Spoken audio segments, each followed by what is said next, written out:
Imos amosarlles agora, xa estamos vendo parte del, un xardín moi especial que se agocha no Pazo de San Lourenzo en Santiago.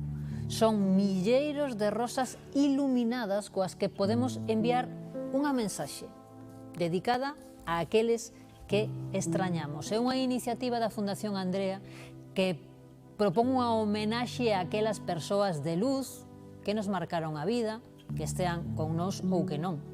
Unha ofrenda ao ceo que se pode visitar dende que cae o sol no xardín amurallado deste Pazo Compostelán.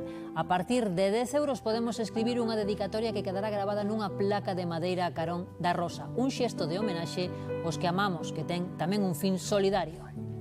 Animamos a todo o mundo que este a ver hoxe, que veñan, que nos acompañen e que colaboren. Moi bonito, xa fixen a miña donación e xa está por aí escondida entre as rosas. Bueno, me encanta, e aparte as persoas que temos que nos faltan xente moi reciente, xoven tamén así, pois vamos, que che revolve todo. Las flores de luz debajo de los árboles es mágico, es un efecto espectacular. Paréceme preciosa e moi emotiva.